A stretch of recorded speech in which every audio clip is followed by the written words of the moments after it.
Thanks for coming, everyone. I guess we're officially starting because I have the microphone, or I've been told to use the microphone.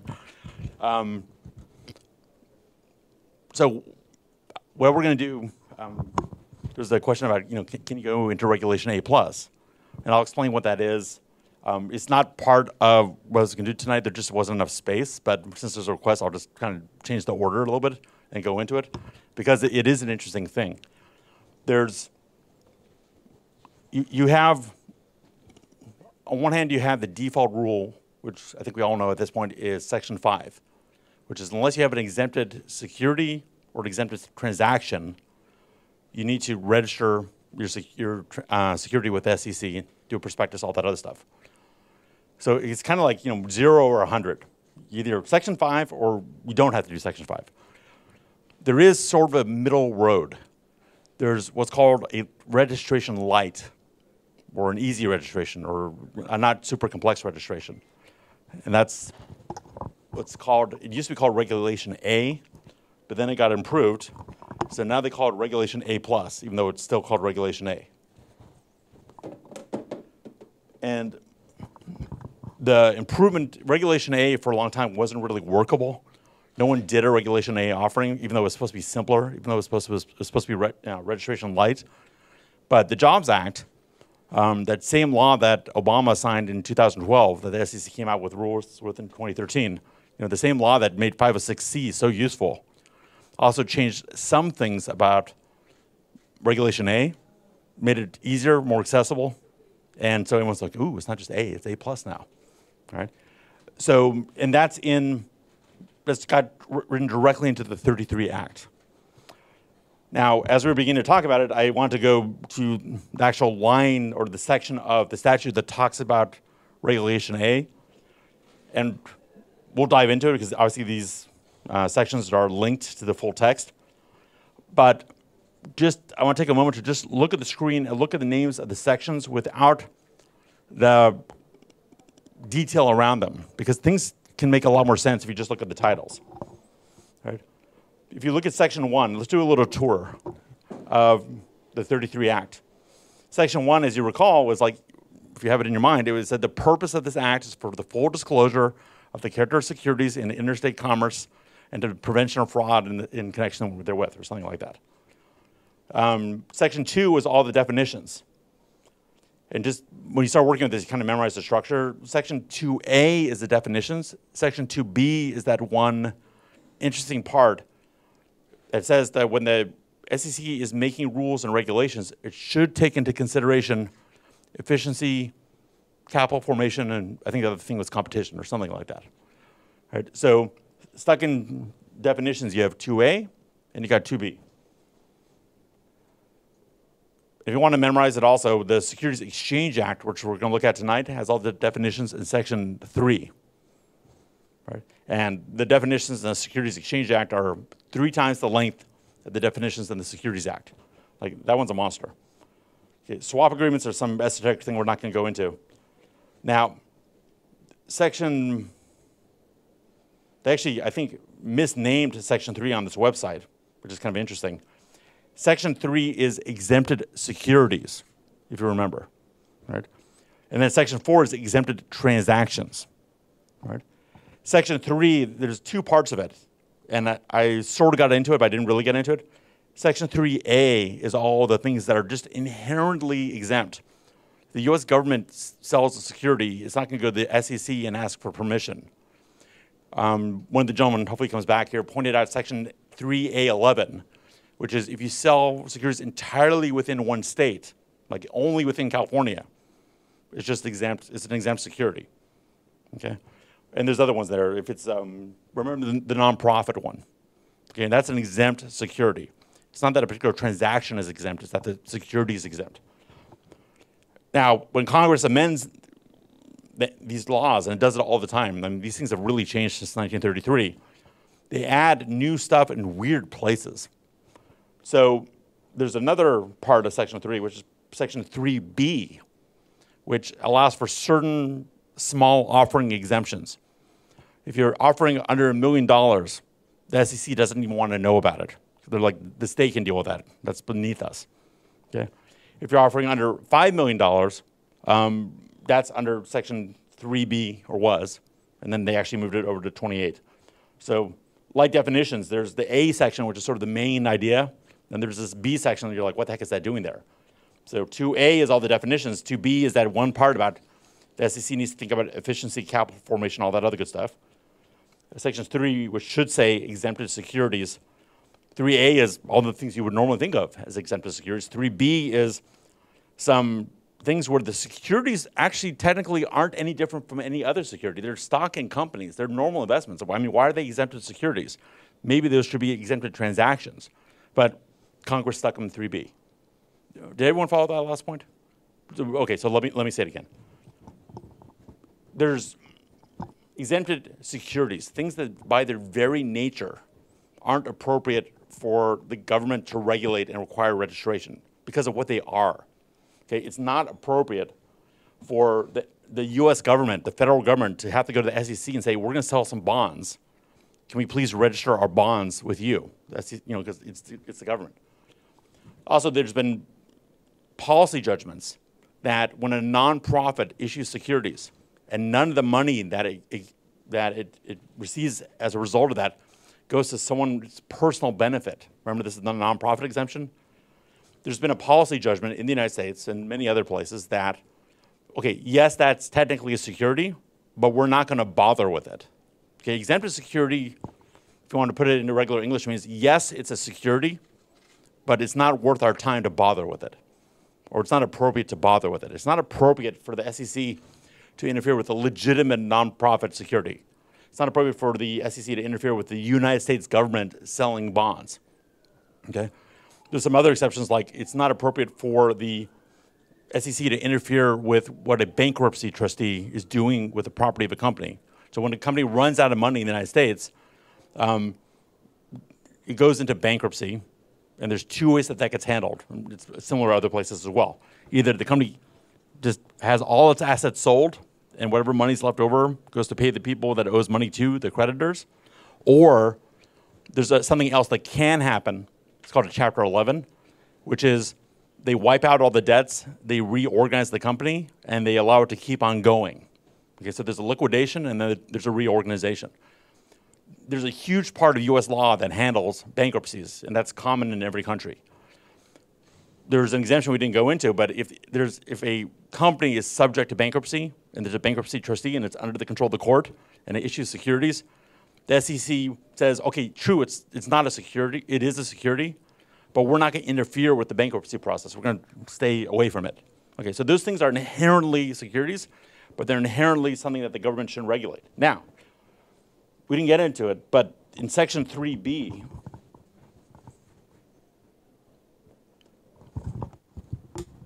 see if this links. Great, okay. So there's exempted securities. There's all these different versions of exempted securities, blah, blah, blah, blah, blah. And then there's 3B. Okay, these are small issues or small sales. And what these provisions generally say is if you're selling below $5 million or selling below $1 million, to be immediately popular, all of a sudden I'm going to just kill this.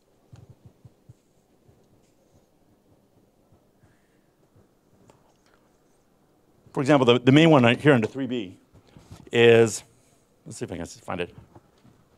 If you're selling under, actually that's the Reg A one.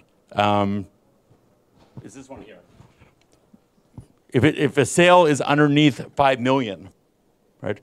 Then you can do certain things to escape from a full registration.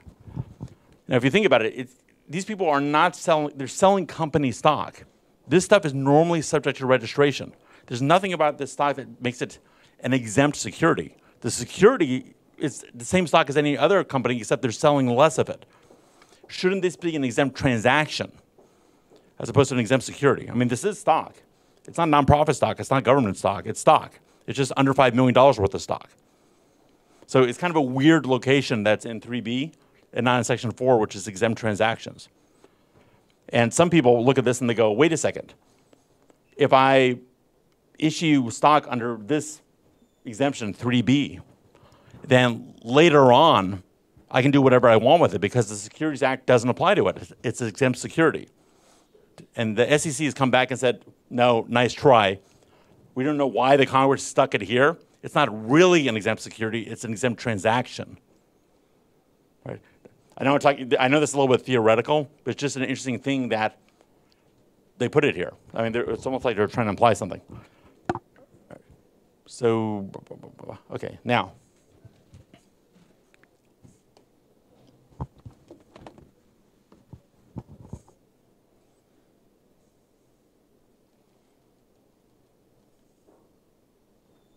I'll check one thing. And so your question about A+. I believe this is where the A+ statute is located. Because the maximum shall not exceed 50 million. That's section 2. What made me pause for a second is that there's 2 tiers to A+. There's the $20 million tier, and then there's the $50 million tier. And then if you raise money underneath the $20 million tier, it's easier to qualify. The SEC will give you permission. And also, when you do that, you don't need to conduct yourself as a public company from that part going forward. You have some reporting requirements, but they're not too heavy. Okay? When you raise between 20 and 50 million, you don't have all the ongoing reporting requirements of a public company, but you have more reporting requirements. Okay? Now, I think in real life, this limit's way too low. I mean, I think the registration process is so difficult in the US, and there's so many consequences of going public. I think we're scaring everyone off to doing tokens. I think one of the big reasons ICOs are happening is because people don't want to go public anymore. They're kind of nervous about it. So if you wanted to bring companies back to doing a light version of going public and getting them sort of used to it, I would raise that number to 100 million, 150 million, because it's not that much money compared to these other companies that are going public. Okay. Now, let me go back a little bit. We're doing a little tour of the 33 Act. Okay, now, remember, 3A is theoretically exempted securities, or 3 is, rather. Section 4 is exempted transactions. Okay, and that's what has. You know what, this is actually.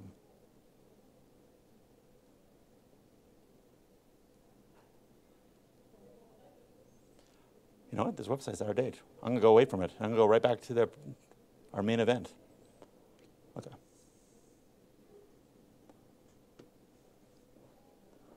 Bum, bum, bum, bum.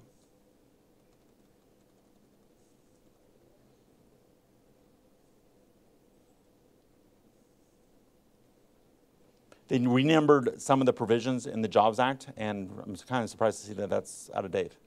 So I am just going to go back to the main presentation.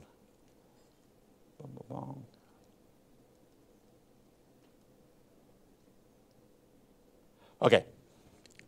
Are we ready for Reg S? Yes. Okay, Reg S is if you're selling securities not in the United States and not from a US company, should the SEC really bother you? Is it any of their business? I think the rest of the world would say no, it's none of their business. But it's the usual question. How do you handle something that's kind of in the United States, sort of in the United States? How do you escape from having to register? So let's explore this idea. And this is very, very useful for startups that are located outside the United States, because I'll give you the punchline. The punchline is you can raise unlimited money for unlimited investors in the United States using 506C, right? That's our Reg D exemption. And you do a Reg S outside of the United States, and it's a perfect combination. It's a perfect combination. So all these companies that are saying we don't sell to the United States, they're making a big mistake. What they should be doing is a Reg S outside of the US, a Reg D on the inside, and then they have no problems. Okay, so here's kind of a setup point. Where does the US even get the idea in the first place that it has, or where does the SEC even get the idea in the first place that it has the right or the power to regulate sales of stock outside the United States? I mean, that's kind of crazy, right? Well, it's a combination of these two things. Section 2A7 gave us a definition of interstate commerce, like when California and Nevada are conducting commerce. That's the normal human English reading of what interstate commerce means. Massachusetts and Florida are doing business. Okay? But like every other definition in the Act, if you actually read the definition, it's much wider, much broader than makes intuitive sense. So interstate commerce means trade or communication in securities or any transportation communication among the several states or between any foreign country and any state, territory, or District of Columbia. So interstate commerce includes foreign commerce when it touches any U.S. state. So that's part of the scope of what the SEC can regulate. I combine that with Section 5. Okay? Unless a registration statement is ineffective as to a security, it's unlawful for a person to make use of any means or instruments or transportation or communication in interstate commerce. Well, if you read that using this definition, what it really says is to make use of any means or instruments or transportation or communication in interstate or foreign commerce. If you put that together, the natural reading of that is the SEC can say to companies in France, because that's in foreign commerce, that, hey, if you're selling this company these shares to other French people, you need to register under Section 5 with the SEC. Okay, that's a ridiculous result, but that's where these two things, when you combine them, that's where it gets you. So let's explore that issue. So to take the extreme example, you have a non-U.S. company. It's issuing securities to a non-U.S. purchaser, entirely outside the United States. They're not taking a plane to New York to talk about it. They're not using a bank in California. It's some small town in France selling to some other small town in France. Okay? Should that company that's selling stock, as a policy matter, should they have to register with the SEC? Does it make any sense at all? Good. I'm glad you spoke up and said no. Yes, that's great. No, it makes no sense at all. In fact, that's why the whole world goes to the US and goes, are you freaking crazy? Okay? Now, let's change it a little bit. This is like law school. Okay, we're going to do the Socratic method. What if you have two foreign parties? You have a French company and a French investor, but they're using, or the French company's using US resources to conduct the deal. Their investment banker is Goldman Sachs. They're using a US escrow service. Okay? They're using what's called a data room to store and review the documents. In other words, it's beginning to kind of poke into the United States. Should that be subject to registration under Section 5? Any opinions? But I would argue that it shouldn't, unless there's fraud, who cares? I mean, and plus, forget law, just as a practical matter, do we want to scare people away from using our investment banks and escrow services and everything else? Because if they do that, they're going to have to register? No. Right? But it's beginning to kind of crawl closer to the line. Now, let's take a situation where you have a U.S. company that's in California, and it's selling to a French investor. No fraud, it's just selling to, not in the U.S., it's selling to someone abroad. Just from a policy point of view, does it make sense that that U.S. company should have to register under Section 5? No. Oh, we have a debate. Well, give us the no, and then we'll hear the yes, and we'll see how it plays out. Well, I think it's no, because they are supposed to protect the interest of the investor, and if it's non-U.S. investor, then it makes no sense for them to protect them. Okay, and let me hear the argument for a yes. Let's say the GDPR rule where any U.S. citizen that's involved in that is probably kind of already internal to the U.S. thing, because if something happens, there will be conflict between two parties is really involved with U.S. citizens. And because they would want to go to the U.S. court, it's something like that. Okay, so you're both right. So there's, in terms of what's called jurisdiction, which means the authority of someone to act legally. Okay? You can have jurisdiction over a topic, like the SEC has jurisdiction over securities. Or you can have jurisdiction over location, like the government in Nevada has jurisdiction, the courts in Nevada can enforce Nevada law in Nevada. Right? It's also personal jurisdiction. Right? if I just am sitting there in Las Vegas drinking martinis, Ukraine shouldn't really be able to do anything to me. Okay? But if I walk over here and I do something and I engage in business here and I mess up, then Ukraine can assert personal jurisdiction over me. There's different kinds of jurisdiction, different ways of attaching to people and enforcing the law. So to take your point, if US parties are involved, and especially something's happening in the United States, you can make a strong argument that the US federal government has jurisdiction over what's going on, and therefore could assert its law if it wanted to. But there's a policy decision here, which is the US says, it's some French guy, we don't care. Okay? We could if we wanted to assert jurisdiction, but we choose not to. It's not the policy, and I'll go to this on the next slide, it's not the policy of the US government when a US company is selling entirely abroad under Regulation S to force a registration under Section 5. And their point of view is we could do that, but why would we even bother? The French people can look out for themselves.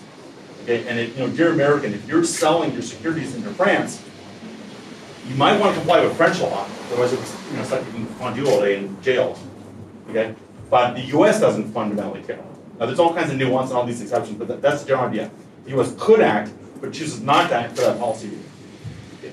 Now what if you have the other situation? You have a French company shipping bad foie gras securities into the United States, and they don't register and they don't find an exemption. Okay, so you got a French company selling securities to a California investor. Just from a policy point of view, just from a how would you run the world point of view. If you're in the United States, would you want to make that French company register their securities or find an exemption? You guys are on the right track. If you want to have something to do, yes. Well, remember, the point of the security laws is to protect investors. How does it protect them? It protects them by stopping fraud, but it mainly protects them by requiring that they have enough information available to make a good decision.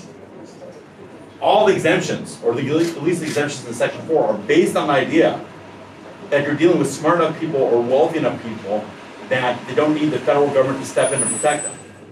Okay? But without adding more facts, if some company in Paris is selling just to anyone in the United States and not worrying about the accredited investor thing, just selling to anyone, grandma. Is grandma being protected if the securities are not registered? What do you think? What do you think? I think that no. No, you're right. Okay. I mean, obviously, right? It's just the same thing as if a U.S. company was selling securities, not registering them, and not finding an exemption. It's just as bad. Okay. So the registration requirements apply anytime you sell securities in the United States, whether you're a foreign company or not. You either need to register under Section 5 or find an exemption. But the reverse is not true. Okay? We think France, Germany, everyone else can take care of their own business. Right? So this is actually all very usable. Right? So the SEC, even though they theoretically could handle that situation where a U.S. company is selling securities in France, in 1990 they came up with Regulation S. And just like Regulation D, Regulation S is a cluster of rules. Remember, you got regulations and you got rules within the regulations. And it's Rule 901 through 905. And they came out with in 1990. Remember, Reg D came out in 1982. Reg S came out in 1990. And like with Reg D, it creates a safe harbor, meaning that if you follow its rules, the court, there's no court that's going to decide that maybe you follow the rules, maybe you didn't follow the rules. There's no SEC having a value judgment. If you comply with Regulation 5, then you can sell securities abroad from the U.S., or you can sell them from the U.S. to abroad and from abroad to other places abroad, and not be worried about the United States. Okay, so the first rule is Rule 901, general statement. Okay, for the purposes only Section 5, i.e. registration. The terms offer, sell, blah, blah, blah, blah, blah, shall be deemed to not include offers and sales that occur outside of the United States. Okay, so if there's some touching of the people involved, but the fundamental offer, sale, offer to buy, all that stuff happens outside of the United States, the SEC says, even though maybe we could act, we choose not to act. Because you know what? We don't care. Okay, we don't care. All right, so, just like everything else, you know, the devil's in the details. What does it actually mean for something to occur outside of the United States? I mean, the plane, if Air France is flying over the United States for 10 minutes, and two French people make a deal while they're over Louisiana, is that a U.S. transaction? Did that occur in the United States? I don't know, that's the kind of thing they ask in law school. All right. Thank God, and we'll go into the rest of the rules, explain what that actually means, so you can know when someone's outside the U.S. And you can be documented, you're safe. And I'm going to show you how to use this with Reg D. Okay, now, what is Reg S trying to accomplish? Reg S is primarily intended to facilitate U.S. issuers, U.S. companies offering or selling securities to international, fancy international, non-U.S. investors. But it's also, like, we don't want to piss off the whole world. So it's also for the benefit of issuers in other countries. We're letting them know, because we want to get along with them, that if you do certain things, the SEC is not going to bug you. We don't want you bugging our companies, we won't bug your companies. Okay? So here's a way, you know, you're a French company, we want you to sell securities, we want you to feel good and safe, so you don't hurt us either, so you can use Reg S. Okay, but the main point is to let U.S. issuers sell securities abroad and not have to register. Okay? And to your point, the SEC's focus is on protecting U.S. investors in markets. It is less concerned with non-fraudulent offers and sales of securities involving only non-U.S. parties. Okay, so, you know, if a Russian and Belarusian walk into a bar and get drunk and fight, does the U.S. care? Probably, because we have nothing else to do. But no, the securities laws won't apply. All right? Now, there is a little wrinkle here, like there's with everything else in life. Suppose that a French company is selling investments to a French investor. Okay? We're not, what if that's just like a clever trick to get away from Section 5? And then that French investor goes, oh, you know what, I'm moving to Miami with my 5 million shares of stock. And then sells them to other Americans. There's a concern that U.S. companies especially, if they sell abroad, aren't really selling abroad. They're just kind of pretending to sell abroad, and then they're going to kind of flow back into the United States. So these people are doing a clever little walk around Section 5 to get it back in the U.S. and avoid having to register. It happens all the time with small companies. You know, my cousin lives in Greece. I sold him 1 million shares. I didn't have to register under Section 5. You know, he's a private person. He's in Greece. He sold to other Americans. Who's to know? Okay. So the rules are here, you know, going forward for 901. They're concerned about preventing or making sure that you're really selling abroad. That it's not just like a subterfuge that will come back in the U.S. And they're making sure that when you're selling abroad, you're not engaging in what's called conditioning the market in the United States. Because if you start yelling and screaming about how good your security is, and you sell it abroad, but you're going in the United States, hey, our security is awesome, then you're going to kind of motivate people in the United States to, you know, the internet works, they can log in France and they can buy the securities.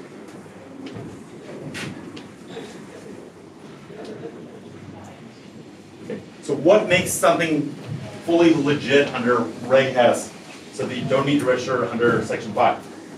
Okay. So Reg S, with respect to the primary distribution of securities, in other words, the issuer is selling securities, it's not someone reselling. Okay? If the issuer is selling securities or offering them for sale, if the two following things are true, you don't need to register. If you're a Ukrainian blockchain startup and these two things are true, you don't need to register with the SEC. Number one, the distribution must be accomplished by an offshore transaction. Okay, that's a defined term we'll go into. And there may be no directed selling efforts into the United States. Okay? The deals have to be done offshore, and you can't be selling into the United States. If both those things are true, you don't need to register under Section 5. Now, do we want to combine it then with the rate? With the rate? I'll get into how to do that. I'll show you how to raise $1 billion. Yeah. Okay.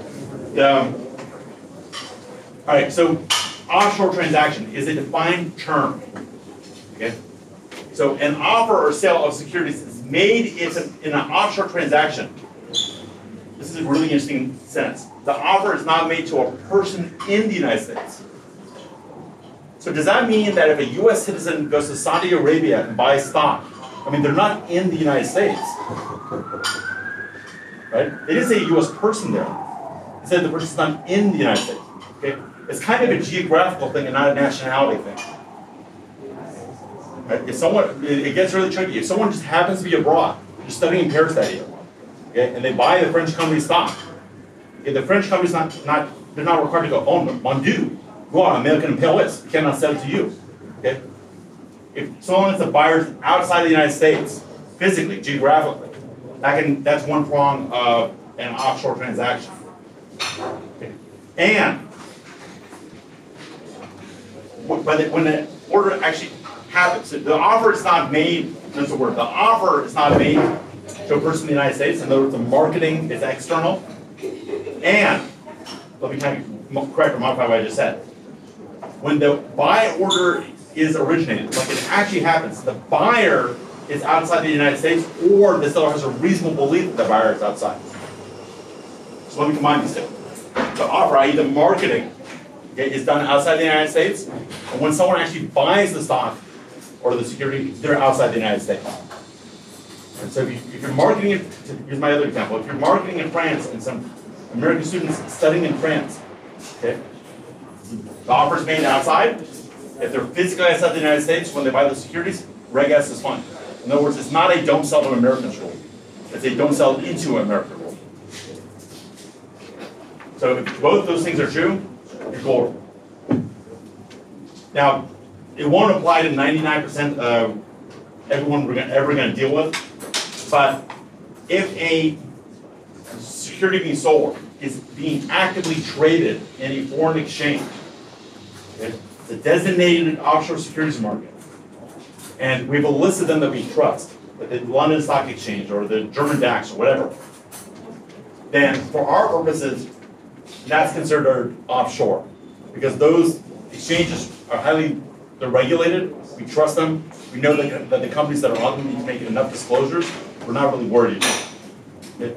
But for our purposes, what's going to matter most of the time is private sales, or sales of tokens or stock that's not going to be actively traded, but we want to sell anyway. Okay, so again, your marketing is outside the United States, and when people buy it, they're outside the United States. So for our purposes, offshore transactions are transactions which do not involve a sale or offer of sale to any U.S. person. I'm going to modify that slightly, any person in the U.S. And two, the buyer is, or the seller is reasonably believes that the buyer is offshore at the time of the order of the security.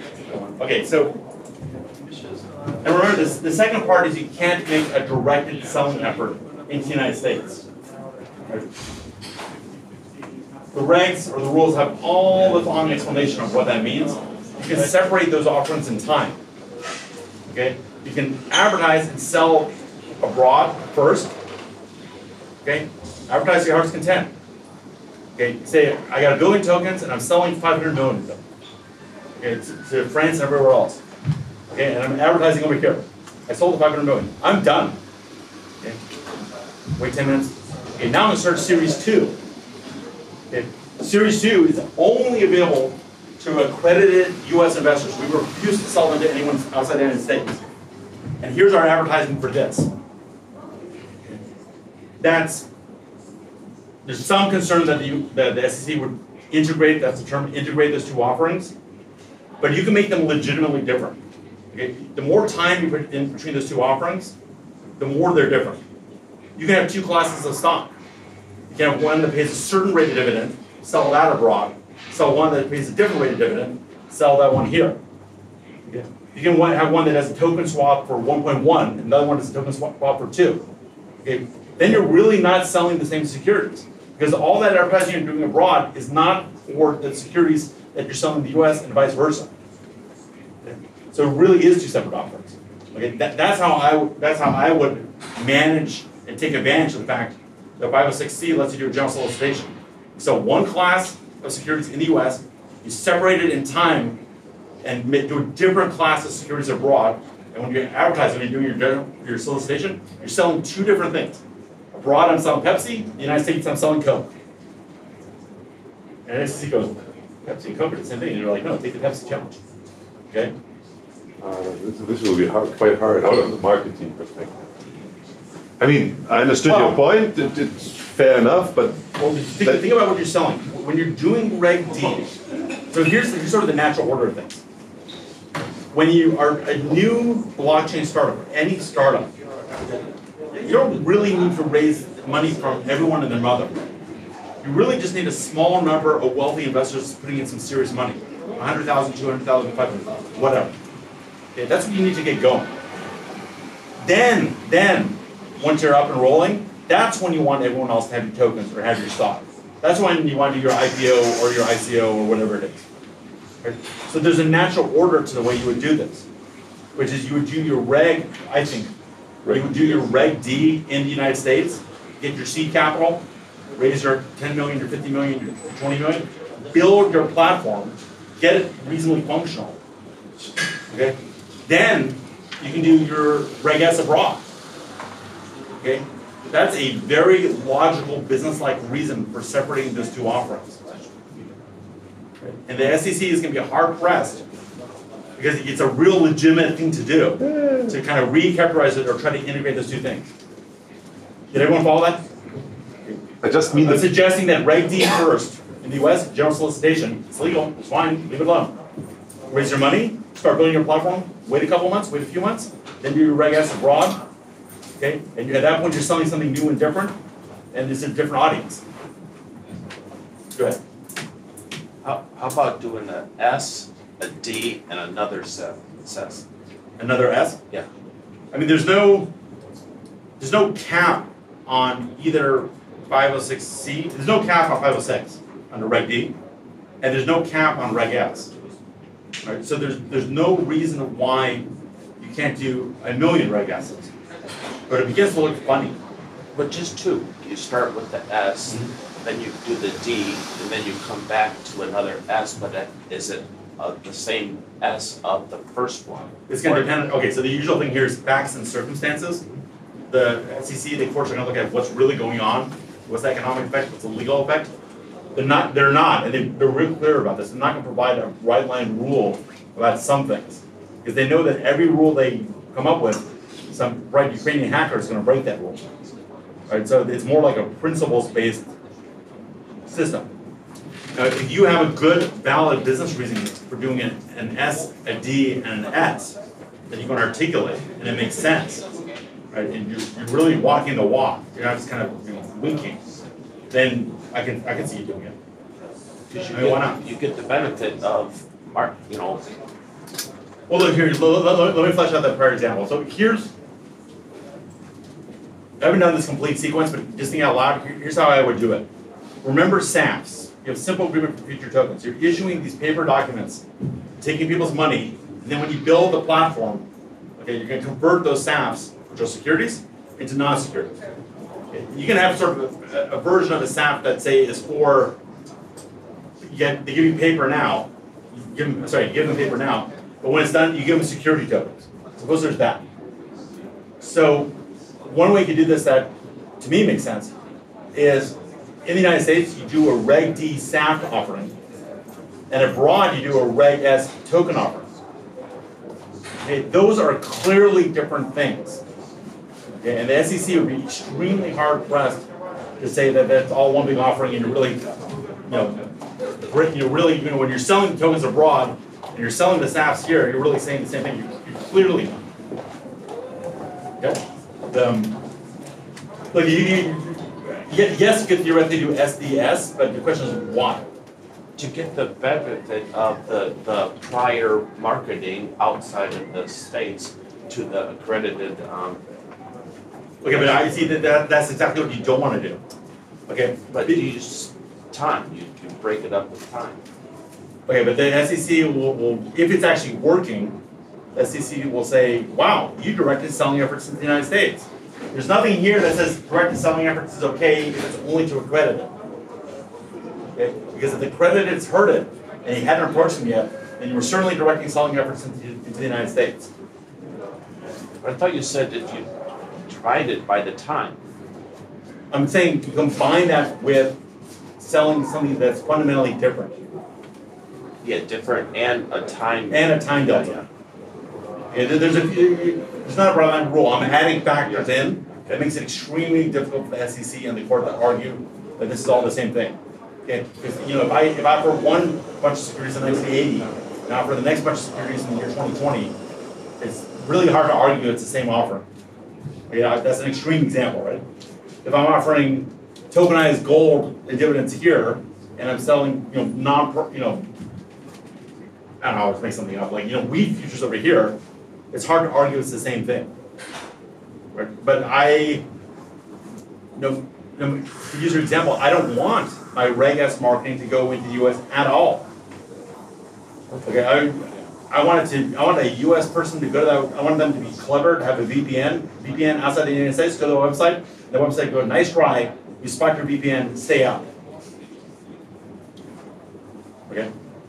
Because the SEC probably won't hold you to that standard, but if you're doing that, then you're fine.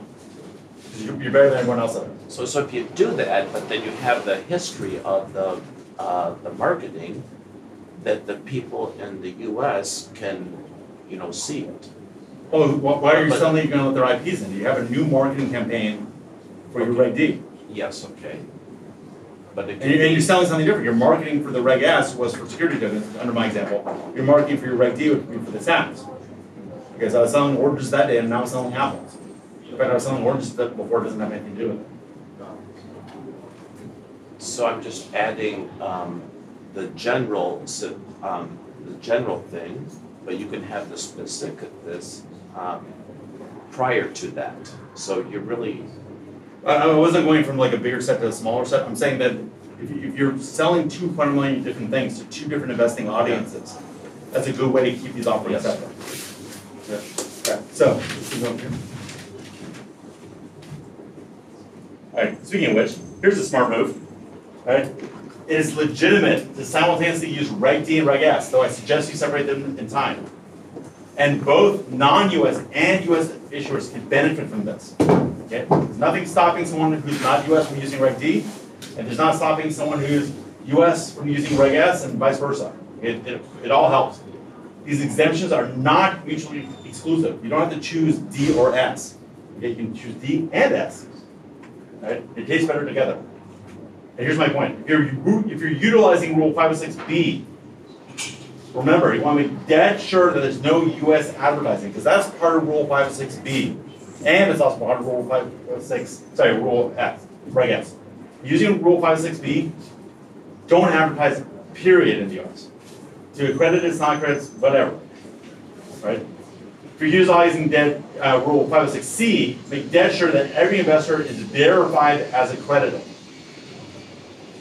Then you're going to sell to non-US investors using Reg S and offshore transactions.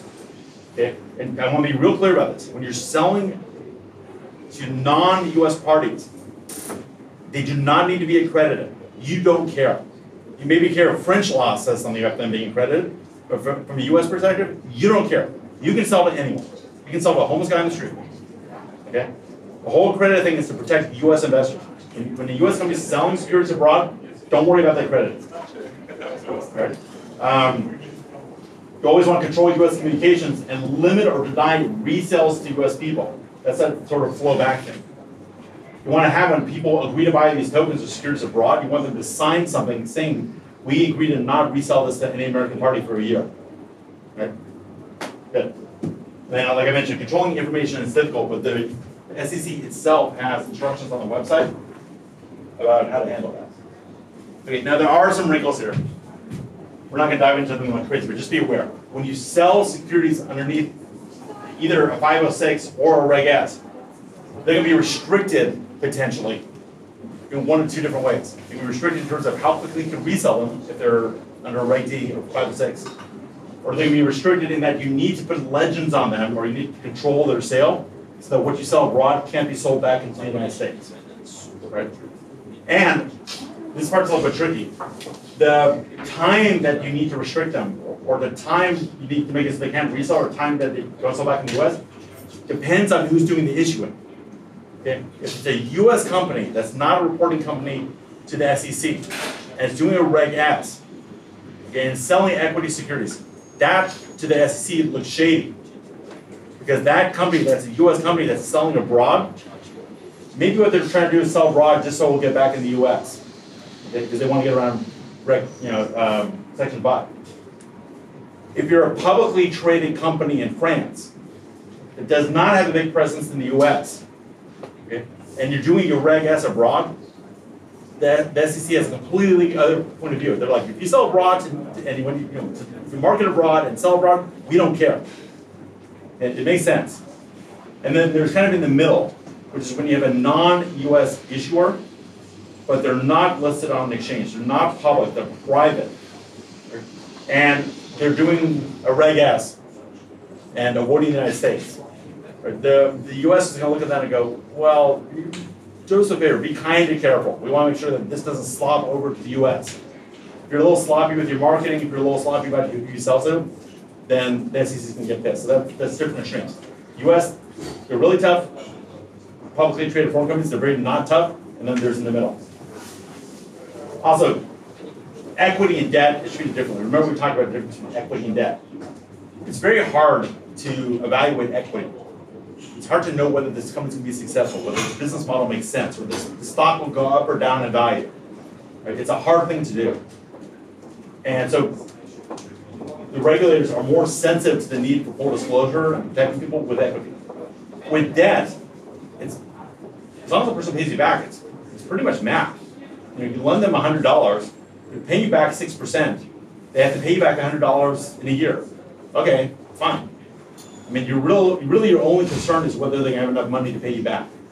So when it comes to issuing debt, the rules are much looser than when you're issuing equity. Does that make sense?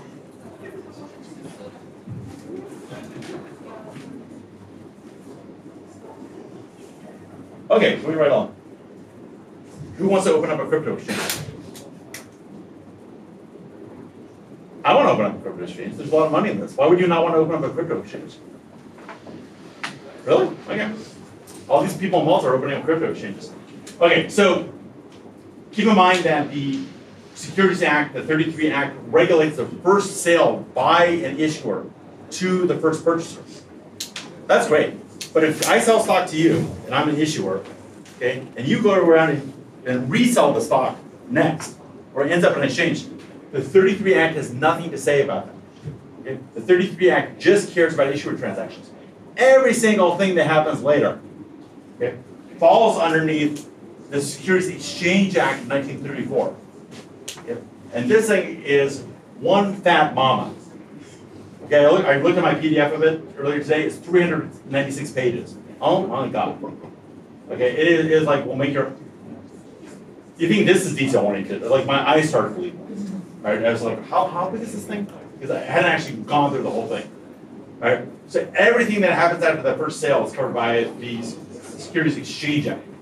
My nice way of saying it is, it's a huge, multifaceted statute.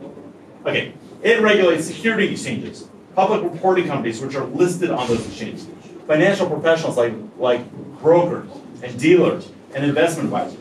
It deals with insider trading. It deals with market manipulation. It deals with what's called self-regulating organizations. It deals with every freaking thing. And if it doesn't deal with something, the SEC will make it up and say it deals with it. Okay, it is a freaking big law. Right? So, but the main thing it does, here's a trick. The Securities Exchange Act regulates exchanges. Hence the name. Okay, so before we get into the minutia of what it says, which I have to admit a little bit painful, let's just do the standard English meaning of two terms. Right? A exchange or securities exchange. When you say that in plain English, what does that mean? It's a physical place, a building, a cafe, which is actually where the first exchange in the United States was, where securities are exchanged or traded. Remember, trading happens after that first sale. It's what happens between investors, usually by specialists. So it's a place. It's the New York Stock Exchange. It's a cafe. It's wherever you want. okay, where securities are traded. There's an additional implication here that when you have a formal exchange, if you promise to sell a share of IBM for $1 and you agree to buy it for $1 and you give it for $1, but you don't get the stock, the exchange guarantees all trades. In other words, it takes over counterparty risk. That's part of the idea that's normally associated with an exchange. And actually, the New York Stock Exchange, I don't think it started in New York, I think it started in Massachusetts. A bunch of people who had stock would go stand outside near a cafe near some trees and yell out that they wanted to trade. And they would just stand there underneath the sun and just do that all day for a couple hours, because it wasn't a big economy. And they go drink and fight duels and all that other stuff. Finally, the business got big enough that they said, wait, we need an actual building. They moved to New York and moved into the New York Stock Exchange. Okay, but it's kind of interesting. Now, we can distinguish between a securities exchange and a securities market. You know what a exchange is? What's a market? Well, that's more of a generic amorphous term. It's more like an idea of the mind. It's a network of relationships and arrangements that allow both transactions and securities and the communication about those actual or proposed transactions to take place. So you can see the United States has a securities market. Okay, where's that market? It's in Kansas, it's in New York, I don't know, it's nowhere. It's the idea that there's a range or web of relationships in the United States, infrastructure, ways of doing things, supply and demand, ways of getting paid, ways of clearing, ways of transferring, that when you take that all together, sort of this thing emerges called a securities market. And Ukraine has a securities market. The world has a securities market, right? But it's kind of hard to define the edges of where a market is. So the sphere that the SEC and the Exchange Act uses to get into the system is primarily through exchanges. Welcome. Okay, now let's look at the definition of exchange. The term exchange means any organization, group, whatever, that provides a marketplace, like a building or a cafe or anything, or facilities for bringing together purchasers and sellers of securities, or for otherwise performing with respect to securities the functions commonly performed by a stock exchange, as that term is generally understood. Okay? It includes the marketplace and the market facilities maintained by the exchange. So there's this kind of concept of a physical space where people come together in groups and they engage in securities transactions in a way that we all understand a stock exchange might do. Now, this is the year 2018. I mean, people don't go to the New York Stock Exchange to trade stock anymore. Or there's like 3 people out there, they're all 90 years old. The idea of a physical location where people trade securities is mostly dead, and I think within 5 years it's going to be completely dead. It's going to be all computers, it's all going to be at a distance. It may not even be people anymore, it may be artificial intelligence and bots. So it's going to be interesting to see whether this definition still works when no humans are involved anymore. There's no more buyers and sellers, there's just electrons flying around at a distance. But in general, at least on a metaphysical level, it's a location or a place where people congregate to engage in these transactions. And today, actually, I looked through the Securities Act, or Securities Exchange Act, and I looked for the term market. Is the word market defined in the Securities Exchange Act? No. It seems like it should be. They use that word about 10,000 times, but they never define market. They want to define exchange. It's kind of funny. Okay, remember Section 5 of the Securities Act? Here's its evil bigger twin. Okay. How does the SEC get everyone? It's this. It shall be unlawful for any broker, dealer, or exchange, directly or indirectly, to use the mails or interstate commerce to effect a transaction of securities, unless they're doing it on an exchange that's been registered with the SEC as a national securities exchange. In other words, if I'm a broker or dealer, we'll go to what those words mean. Okay? And I go to Jimmy's exchange down the street. Okay? And I trade stocks or securities on Jimmy's exchange. And Jimmy has not registered his exchange with the SEC under Section 6.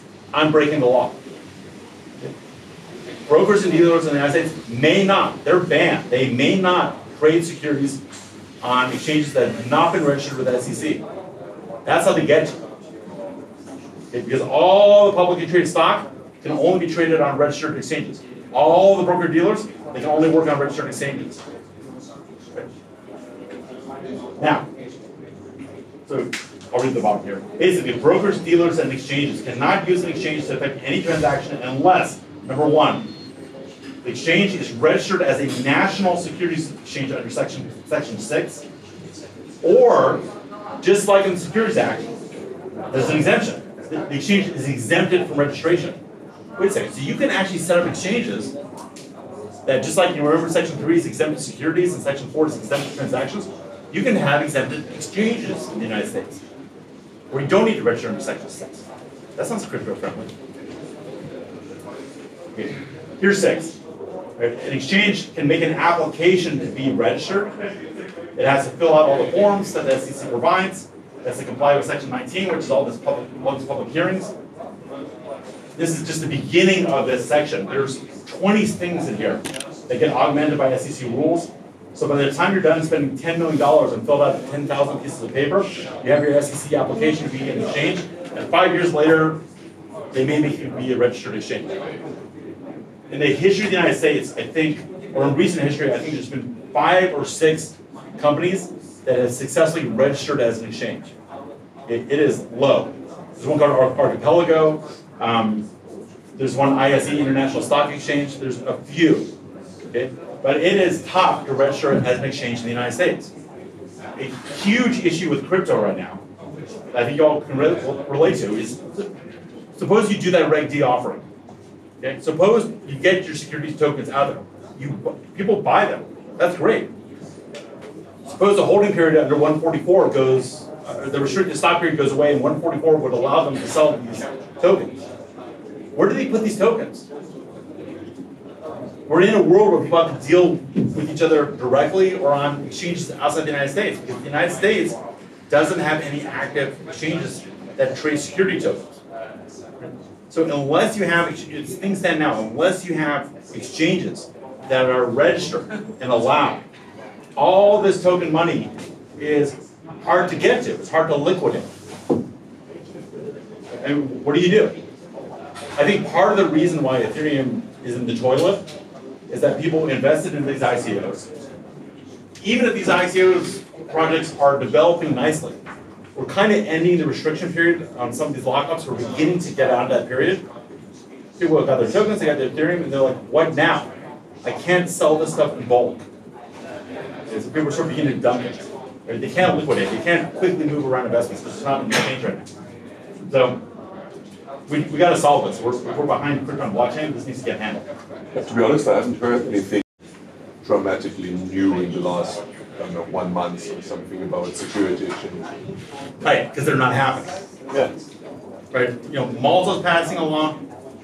Some other places are looking, but you know, I love Malta, but Malta's Malta. It's small. You know, you need United States, China, Japan, you know, large countries to allow exchanges to handle crypto, STOs.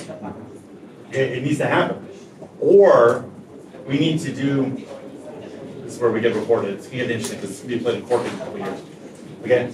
Or we need to figure out a way to set up decentralized exchanges or some other method where people can do the transactions that they need to do. But either this law doesn't apply to them, or like Bitcoin, there's no one to arrest, there's no one to shoot, there's no one to sue, there's no one to get an injunction against. Like, no one's in charge of Bitcoin, you can't shut it down. Okay, it'd be very nice if we could set up exchanges that no one was in charge and you couldn't shut it down. Okay, then this law can exist all day long, but the thing is just, if the thing is just operating by itself, it is what it is. And no one is trying at the moment? In the States? Several companies are trying to. Okay, and they're working with SEC and they're trying to make it happen. Okay, so it may change, but we're in this weird pause period. You know, everyone got excited, you know, first you had the inner circle that knew about crypto, right? Then it kind of spread out there, and it started getting close to $20,000, and everyone's going, Gordon, do I buy Bitcoin? Do I buy Bitcoin? And my fundamental understanding is that no matter what I say, I'm screwed. Because if I say yes and it goes up, they're not going to share. And if I say no and they don't, and it goes up, they're gonna kill me. So I never give crypto investment advice. No, that's fair. Okay, but we're in this weird pause now, where the people who made money early, all these people who made this money on crypto, do you think they reported their earnings to the government? Do you think they paid taxes? No. You did, I know. Not all, at least. Not me, but my friends from the US. Right, in the US you did, because otherwise you're screwed. Okay, but yeah, and I had lots of conversations with people like, I want to report this because I don't think Coinbase is going to take your signed into a lawsuit. Okay, and that the wallet you have in your drawer is going to save you, right? But all these people had their saved up crypto, and they needed to put it somewhere, and they wanted to get those high returns, so they put them in ICOs, right? But the next thought process is, what then? What do you do then? The project is not built, and you have these tokens. What do you do with them? Well, if you don't have liquid exchanges, it's tough. It's holding you back right now. So hopefully this gets resolved. That's my little tangent for a second. Right? But we need to solve this if we're going to make crypto work. Okay, so exchanges apply to be registered with the SEC. They fill all this paperwork. Hopefully they get approved. Sometimes they do. Okay? And then they're a registered exchange. Once they're a registered exchange, that means that a broker or a dealer, which are the human beings or the companies that actually do the deals, can operate on those exchanges. 99% of securities transactions are through brokers, dealers, or underwriters. All right. Now, here's some neatness. Remember, it's either registered under Section 6 or an exemption applies. Okay? There's something called regulation ATS. It's based on alternative trading systems. Okay? It's not an exchange. It's more like a venue where subscribers or members can show up and deal with each other directly. Okay? If you set it up the correct way, then you escape from Section 6, and you do not need to register as a national securities exchange. This is cool. Okay? Institutions can set up an ATS, bypass the regular securities markets, and trade amongst themselves, and it's not an exchange. Maybe we all can set up an ATS, trade amongst ourselves, and not be an exchange. Right? Now there's requirements for who can play on here, but this is a much simpler way of going live than doing a full exchange. Within the concept of an ATS, there's a sub-concept called an electronic communications network, or an ECN. So you qualify as an ATS by complying with regulation ATS, then there's a species, a kind of ATS, which is the electronic communications network. It is as close to Bitcoin as an ATS could get. It's an automated system that automatically matches buyers and sellers, automatically pairs them, automatically handles payments, takes out the middleman, right? And operates at any distance. It's not based in New York, it's not based in LA, it's just there. You have an ECN, right? Once you have an ECN, you don't need to register on Section 6, and really, you begin to creep up on the idea of who's in charge, who you sue, who you shut down. Now, ECNs need to register as broker-dealers, but they don't need to register as exchanges. I think it's a good model for crypto exchanges. Okay, now let's talk about broker-dealers. Remember, where the action happens is on exchanges, national security exchanges. That's where the money is. The only people, the brokers and dealers who work with securities, they can only operate on national exchanges. They may not operate elsewhere. And not everyone is allowed on these national exchanges. You have to, of course, register. Everything's about registering. Okay? A broker or a dealer needs to register in order to get the right to trade on these exchanges. But let's pause for a moment. What the heck is a broker and what the heck is a dealer? We covered this, I think, a couple days ago, but I want to refresh. Right? Who remembers broker-dealer distinction? Oh, this is pretty good. Sure, I like this term. Okay. A broker is acting as someone's agent. Either the buyer, or I'll say the seller, the buyer, the seller or something, the buyer or something, or both. If I'm a broker, I work for you. I'm your agent. Okay? If you say to me, hey Gordon, I have a house to sell. Please find me a buyer. And I go, no problem. And hey, there's a house you can buy. You want to sell for $1 million? Great. Okay? I put you two together. I'm a broker. Okay? I help the deal happen. And one or both of you come together and pay me commission. The seller depends on the market. Okay? Seller pays me 5%, or 5% comes out the buyer. Okay? I never took title to the house in that process. I never owned it. Okay? All I did was facilitate that transaction, and I took care of commission. That's a broker. The same thing applies with stock. Okay? The stock broker is putting together buyers and sellers, facilitating the sale, and taking commission. They never own the stock. A dealer is different. A dealer is, you have a house to sell? Cool, I'm flipping houses. I buy a house from you. Oh, you want to buy a house? Cool, here's a house. Okay. You two don't know each other. I'm not negotiating a deal. I don't work for either one of you.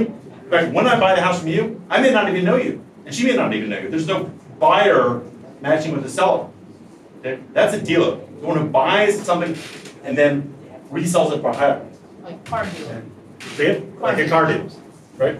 So if you're buying, to use your classic example, I think if you're buying imported cars for like one level, and you own them, and you're quickly turning around and reselling them for more, you're a dealer. You're putting together this person say, hey, buy my Mazda, buy that Mazda, give me 5%. That's a broker. Now, until recently, when you looked at stock prices, it wasn't just one price. It was a bid price and an ask price. How much is the market paying people who buy it? How much are sellers getting? Okay? The difference between bid and ask is the spread. Okay? When you go out on the street and you find, given the euro, given the dollar exchange rate, and there's one rate if you're selling and one rate if you're buying, okay? Those people are acting as currency dealers. Okay? They're not currency brokers, they're currency dealers. Okay? And there's, crypto, how do you say, balut? So, okay. So the balut dealers, however you want to say it. They're making the money on the spread. Okay? They're buying goods for this, they're selling them for that. And the difference is what they're making. Now, do they care if the dollar goes up and down or the euro goes up and down? No. Okay? They're not buying those currencies to hold on to them because they'll go up in value. They're not buying crypto or stocks or the houses that can go up in value. They're taking advantage of the fact that the market that they're in allows one price for the buyer and one price for the seller to sell through as many times as possible, as quickly as possible. Okay? The car dealer's not holding onto the cars hoping that they appreciate in value. You just want to do as many deals as possible, as quickly as possible. The more spread you get, the more money you make. That's the difference between a broker and a dealer. Okay, now, I'm a dealer, and when I buy something, I own it, and then I sell it to someone else for more. What's the difference between me and an investor? Doesn't an investor buy something and sell it to someone else for more? What makes a dealer different from an investor? Keep in mind that dealers are regulated one way under the law, and investors are regulated a different way. So, what's the difference? It looks the same, but it's a fundamentally different model. If I'm a dealer, I don't care if the stock is a good investment. I don't care if it's going up in the market. Okay? All I care about is that I'm in a market where it's structurally built in that there's a bid price and an ask price, and I'll get the difference. Okay? I'm not here to hold on to a stock and get that stupid little gain. I'm here to buy and sell as many times as possible, as quickly as possible, so I can keep on getting that spread. I'm in the business of repeating that spread as quickly as possible. For my purposes, stock or securities is inventory. Okay, and I don't care if the t-shirt's blue or red or whether, I don't care if this person has good style or bad style. I'll get as many t-shirts in and sell them as quickly as possible at the biggest markup I can and buy some more t-shirts and sell them. Okay, that's a dealer. An investor is different. Okay, they don't have access to the money that you can make by buying at one price and selling at another price because there's a bid-ask difference. Okay, Grandpa can't go and say, well, I have a bid-ask and I have a buy-ask. You can't tell the New York Stock Exchange that he's going to make money on that difference. Investors only make money when the market price of what they're buying goes up. Right? That's where they make the money. Okay? Dealers make money on the spread. Investors make money on the price of the thing going up. Right? Dealers make money at the price exactly the same. Investors only make money when it's going up. Now, even if some investor occasionally gets access to making money from the spread, if they're not in the business of doing that, if they're not in the business of always taking orders or selling or buying, and that's their main business, they may be engaging in a dealer-like activity, but they're not going to be regulated like a dealer. You have to be in the business of doing it. You have to treat stock like inventory. Right? So that's sort of a little bit of economics in English about the difference between broker and dealer. Yeah. Now, these are defined terms in the Act, or the Securities Act, and I think now this will be pretty clear. Okay, so broker. In general, the term broker means a person engaged in the business of effecting transactions of securities for the account of others. Okay? You own the house, you own the stock, you own the car. You want that stuff yourself. Okay? I'm helping effectuate that transaction, but for your accounts. Hence, I'm earning a commission. Okay? A dealer. A dealer means any person engaged in the business of buying or selling securities for that person's own account, whether I use a broker or someone else. Okay? That's a dealer. Brokers and dealers who work on national exchanges, it's a kind of fun part, need to be are regulated heavily. Okay? So there's a common term or acronym in the US, BD, it's a broker-dealer. People put those words together, I just wanted to explain how they're different. Okay? Broker-dealers that operate on national exchanges, and really anyone who sells securities at any size, must register with SEC. And each individual broker-dealer has to be licensed and then work for a brokerage firm that's also licensed. There's no escaping. And the licensing, this is an interesting thing about the US, the licensing of these broker-dealers and of their companies is not handled by the SEC. It's handled by something called the Financial Industry Regulatory Authority, Inc. Now, what does that Inc. tell you? What's the normal meaning of the word of Corporate. Inc? Corporate. Yeah, and what does that mean? For-profit entity. Yeah, it's a company. It doesn't say .gov. It doesn't say .us. It's not. It doesn't say the Department of FINRA. It's a company. Why in God's name is a company regulating brokers and dealers? Huh? Well, the U.S. has something funky. Okay, it has this idea of a self-regulatory organization. Right? The SEC, just like the Congress delegates administration of the Securities Acts to the SEC looks at this and goes, God, I don't want to do this. Okay, I don't want to regulate all these brokers and dealers with their cocaine habits.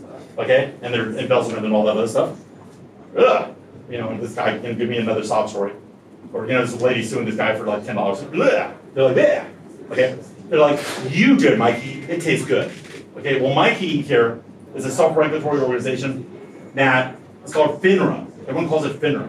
Okay, it's a company, right? That company, or it's actually I think a nonprofit, but it still is a non-governmental corporation. Regulates, licenses, disciplines, investigates brokers, dealers, investment advisors, financial firms, all of it. So there's plenty of situations where the SEC will leave you alone, but if FINRA does an audit, and they do all the time, you're busted if you don't have a good record. You're busted if you don't keep your clients' money separate. They're all over these people. If they smell anything bad, I've had this happen to people, you're in big trouble. Okay, so FINRA is an example of a self-regulatory organization. It's always referred to as an SRO. So they're private, non-governmental, professional membership organizations. Stock exchanges, by the way, are SROs. Okay? You can't just join a stock exchange. You need to be a member. It used to be very prestigious to be a member of the New York Stock Exchange. People would fight over it. Okay? People would have duels over it. But they don't have to accept you as a member if they don't want it. And you have to and when you sign up as a member, you have to abide by the rules. And the SEC tells them your rules need to meet this standard. Okay? If you want to be a member of the stock exchange, you need to comply with the rules. You want to be a broker or a dealer, you need to comply with the rules. It's not like anyone else in this room. Like if I'm not a broker and I'm not a dealer, I can do a whole bunch of bad stuff, but the SEC and FINRA may not have anything to say because I'm not registered. I haven't signed up for that higher duty of care. I haven't signed up for that extra level. But if you want to be a broker dealer and do these real transactions, basically saying to the SEC and FINRA, do with me what you want, and I will have to comply with the rules. Now, remember, okay, the SEC delegates the FINRA regulatory disciplinary power. Remember in 506C, we were talking about the bad actor, okay? And one of the bad actors is there was covered people and there was disqualifying events. Okay, one of the covered people is anyone who receives compensation for selling your stock. Okay, that's a broker. Right? What if that person has been convicted of a securities fraud? What if that person has a regulatory order against them? Remember, those were one of the things. Did FINRA give them an order? Did FINRA discipline them? Did the SEC discipline them? I mean, if you're paying them a commission to sell your stock under 506C, and they are a bad actor, you can lose your exemption. And if you didn't register under Section 5, the legal term is you're screwed. Okay? So whenever you can do this, and you should do this. Whenever you're hiring a broker to help sell your stock or your tokens or anything, you can go to the FINRA website, type in their name, and see whether they've been busted. Okay? And you will find real disciplinary cases on there. You can see what states are allowed to practice in, what tests they've passed, what tests they haven't passed, and any kind of orders or disciplinary records out. So if someone said, oh yeah, I'm licensed to sell securities in Florida, you're like, really? But then you'd be like, no, Georgia. I don't think so. All right, so. We're actually kind of racing towards the end, this is going fast. Okay, now. It is happening nonstop, and it's human nature. That when people are trying to raise money, what do? They can't get enough investors by themselves. They, of course, immediately turn around and they go to other people and go, hey, find me investors, please. I'll give you a percentage of what the investment that comes in. It happens in business. It really happens in crypto. Look, I have a project. I need $1 million. You get me that $1 million investor, I'll give you 10, 15, 20%, whatever that is. Whether it's tokens or something else. Okay? Finder's fees, you want to call it. Or syndication fees, whatever you want to call it. It's normal and it's common. It's also flat out freaking illegal. Okay? Because in order to effectuate a sale of securities and earn a commission, barring some exceptions, you need to be a licensed broker or dealer. So if someone goes, hey, I'm a finder, hey, I know lots of investors, just come give me money and I'll introduce you and I'll make the deal happen, and you pay them commission, that's illegal, because that's an unlicensed broker dealer effectuating a transaction of securities. Well, everyone does it, don't worry about that, it's fine, blah, blah, blah, blah, blah. Wrong. Okay, this destroys people, right? Section 15A of the Securities Exchange Act, it's unlawful, i.e. illegal, i.e. criminal. Okay, unlawful means criminal. For a person to effect a transaction of securities or attempt to, unless that person is licensed and registered as a broker-dealer by FINRA. So your buddy who's got that other buddy with all the money and saying, look, I'll just introduce you, don't tell my friend, but pay me a commission. Not only is that fraud, by the way, on the friend, but he's breaking this section. Here's what really messes you up. Section 29B. Okay, the Exchange Act provides that every contract made in violation of broker-dealer registration shall be void. Now, what that means is that suppose someone invests $10 million with you, and you spend $9 million of it, and then they find out that there's not another $1 million left because you paid that 10% to their friend who they trusted. You know what they say? They go, wrong. I want my money back now. Well, wait a second, we signed this agreement. You promised to give me $10 million, and in exchange for that, I give you all the tokens. Wrong. That agreement is voidable at their choice. They can't do what's called a rescission action and say, I don't care, give me back my money, you don't have any choice. And you know what? They're right. Under 29B, they can force you to give you back the money. Okay? That's really rough, especially when the price of crypto has gone down. That happened to a lot of people. Now, it doesn't stop there. It's not just they can reverse it. It's potentially criminal to pay commissions to someone who's not a licensed broker-dealer. The states get all involved. And if you ever want to register to go actually public, you have to sign something saying that you haven't paid any illegal finder fees. Okay, so that finder fee you paid back in 2019, or sorry, 1919, when that company's finally going public, you have to disclose it. That's insurable. That's a problem. What if the commission you pay that guy, he was a bad actor? So your Reg D that you depended on 5 years ago wasn't actually valid, which means you should have registered that stock when you sold it, and now you're trying to go public, but you have an unregistered stock sale in your recent past.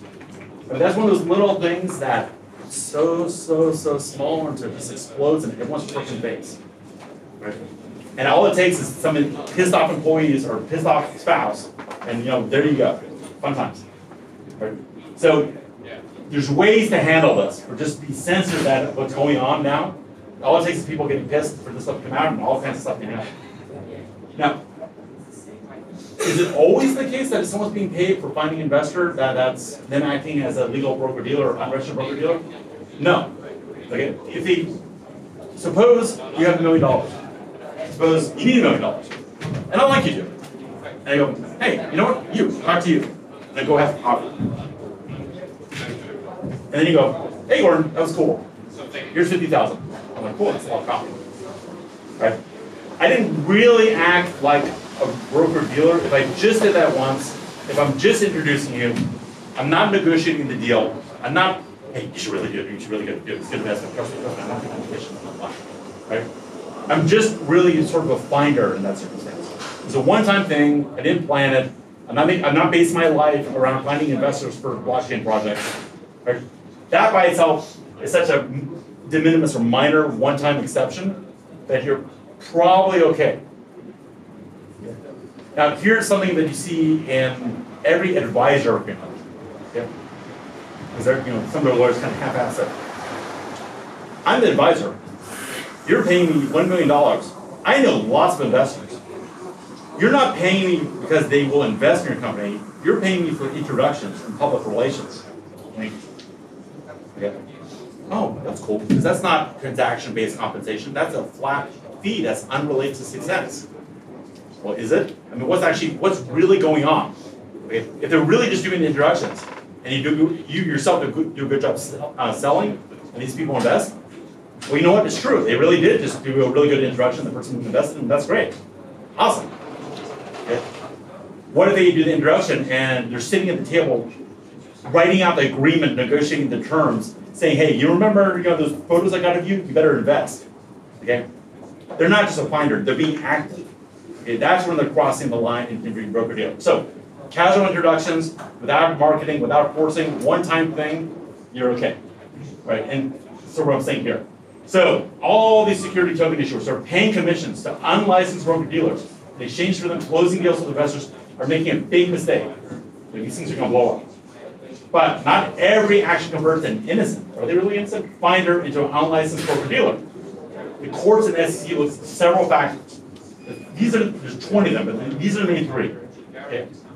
Did someone get paid a compensation that was transaction-based? Just to re-explore that. If I introduce you to, and you owe me $100,000 no matter what, whether the deal happens or not, that's not transaction-based, that's not success-based.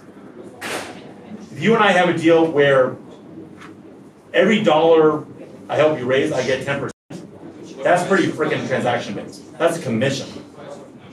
If people try to get clever. Tell you what, if I raise between $1 and $10 million, I'll give you $1 million. If I raise between $10 million and $25 million, I'll give you $2 million. And above that, I'll give you $4 million. I mean, they think, oh, wait a second, it's not an exact percentage correlation. It must be okay. And SEC goes, ha, ha, ha. That's right. If there's a general correlation at all, the more you raise, the more you get at all, period. Okay? And there's success fee, there's transaction-based compensation. So whether you call it a commission or a success fee, Okay. Again, if you're just doing the introduction, not actively marketing, just putting them both in the room and walking out, you're probably fine. The next one is, are you doing this all day long? Oh, Your Honor, I just happen to invest I just happen to introduce 1,000 investors. They were also nice, they just give me money, but it's not my business. I didn't need to do it. Yeah, right, sure, okay. Once or twice, okay. If you're doing it all the time, and that's how you're making your living, you're gone. Okay, you guys have been troopers. We went kind of esoteric there. I am kind of ending this a little early just for questions and thoughts and banter or drinks. Everyone, okay. Everyone stand up. We're going to give you a round big, we're going to give you a big, I see that expression. We're going to give you, hold on. We're going to give him a big round of applause. No, good job. Okay. Yeah. Good group. Any questions or drinks? Just tell me, just speak. I have a question. And question. Oh, it's funny. I always say, Amazing. don't think or, speak and. Just one And question. you just actually made it good. Yes. Yeah. We'll get drinks and questions. Any objections? Sunday. Good. Okay, let's go.